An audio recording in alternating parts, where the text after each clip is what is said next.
Hey everyone, it's Malanka again. It's Thanksgiving weekend up here in Canada, so I'm wishing everyone a happy Thanksgiving. I am going to continue on with my story, and it's gonna be a doozy. So here I go. So October 29th of 2019, Kyle had woken up to get ready for work, and before he left work, he kissed me on the forehead before he left. And I thought that was very odd, especially with the fight that we had the day before.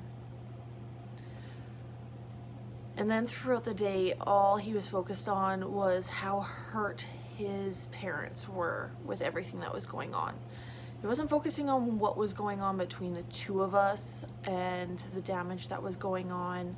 He was focused on how it was affecting his parents, which really upset me, because I'm sorry, why are they more of a priority than your wife and what's going on between husband and wife? That day my dad ended up coming over and helping me butcher our last two ducks. We had 5 of them, and actually it was 3 ducks that we had left over. We had 5 of them. 3 of them were gifted from my sister-in-law's parents, because the mallard was plucking their chickens and they just wanted to get rid of them. So we had the 3. We had upgraded the chicken coop that we had in our backyard to house them, and we let the 2 females lay their eggs, and I wanted to see if they could hatch any of them so we could have some babies. And we ended up getting 2 out of, I think, 32 eggs. We got 2 little ducklings, and I helped them grow. Sadly, I had to separate them and keep them in the coop and not in the fenced-in area, because the mallard was attacking one of them, and I don't know why. I don't understand why, but I put them aside to keep them safe. And we were going to butcher all of them. We were going to have them all for meat.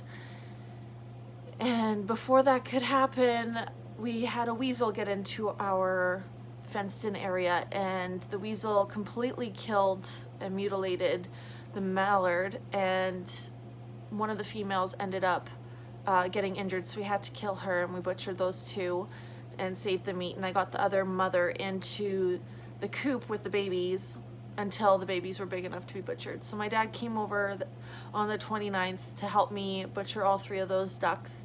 So because the coop wasn't up to par, it needed electrical done, it wasn't ready to be winterized, so there was no way we could keep them throughout the winter. So our only option was to butcher. And of course Kyle wasn't home and he wasn't going to help. So my dad came over. Eventually Kyle did come home, and he became very mentally and emotionally abusive, and it led into another big fight. He smashed one of our light switch covers and stormed out of the house. Kyle ended up calling my mom and wanted to discuss things. And then apparently he called his mom, and his mom basically said the exact same thing my mom said. And he asked if he could come home, and he ended up coming home, I think it was around midnight, if not later. And then he slept on the couch for the night.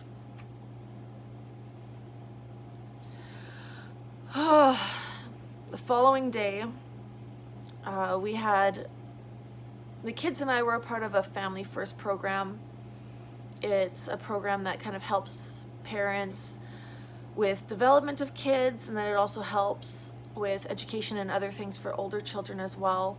So they had come over, but it was a crazy day, because while we were going through our session, I started hearing a beeping sound, and I thought it was very weird.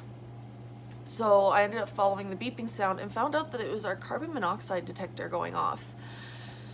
So we had no other choice but to evacuate the house, and I had to call the fire department, and they had to come down, and they found out that our new wood stove wasn't being vented properly, so it was kicking carbon monoxide in through the chimney and into the house. So we had to open up all the windows, had to air out the windows, had to take out all the coals that were in the wood stove. Kyle had to call the guy that installed it, and he had to come in and add in another an airway just so that it wouldn't happen again. But it was a pretty scary moment, and had to get a couple extra carbon monoxide detectors throughout the house just to be on the safe side, especially with the kids, and wanted to make sure that we were safe upstairs when we were sleeping, because we love wood heat. We would get as much wood as we can throughout the summer, and the wood heat is what we always had going. The fire was always going because it's such a nice heat, and we loved it. And we loved the work that brought the wood into our backyard too. It was nice, and it was calming for me, honestly. I really liked doing it. So after the fire department ended up going, I ended up cleaning the duck blood and mess that Kyle was supposed to clean up the night before and didn't. Kyle told me that yesterday he wanted to either pick a direction or get a ticket for an airplane and just leave. And honestly, looking back, I wish he just did it, because my life would be so much easier. Kyle didn't end up staying home that night. Surprise, surprise. It's like a constant yo-yo with him, and it was stressful, to be honest. Especially, I was dealing with postpartum after our daughter was born, and then I was dealing with this, which was also causing some issues mentally for me, that's for sure. October 31st, our new washing machine was finally delivered. So, woohoo! Made things a little bit easier for me.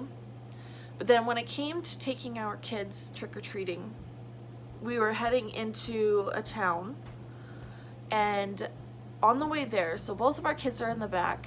Kyle really wanted to participate, so he was driving my vehicle. And on our way to town, he really he was pushing to try and have a conversation about us. And I told him that this was not the time or place to be doing that, especially with both our children in the back seats. Like, not gonna happen. I wasn't gonna allow that to happen, because the kids shouldn't be around any of that. And that really pissed Kyle off. He got really mad, and he didn't spend the night that night. November 1st, my daughter ended up taking her first alone steps, which was so exciting. I ended up cleaning the house, and then Kyle was very determined to go shoe shopping after work. He said that he needed some new shoes, some new boots. And so it's like, whatever, just do what you need to do, because it seems like every day he has some kind of excuse as to not come home. Not come home and help me with our children, to put our children to bed. And he didn't come home right after he went shoe shopping. He admittedly said that after he went to the bar just down the road and had some beers, because that was more important than spending time with his family. And he did not spend the night or see the kids that night. Yeah, like I said, it's like every single day or every couple of days, something new is happening. It's been pretty constant. We've only made it through a couple of months, and there's so much more to go through. So if you want to keep on hearing more about my story, please hit that subscribe button. I'm going to be trying to upload a new video every Wednesday and Saturday. I'm going to continue recording. I feel that this is going to be a really good therapy for myself to get all of this off my chest. So honestly, I don't care if anyone really listens to me. It's something that I'm doing for myself, and hopefully getting it off my chest will help me relax a lot more and become a better mom for my kids, because that's all that matters to me. Anyways, if you are listening, thank you so much. I hope you guys have a wonderful day, that you guys stay safe, and again, happy Thanksgiving. Bye.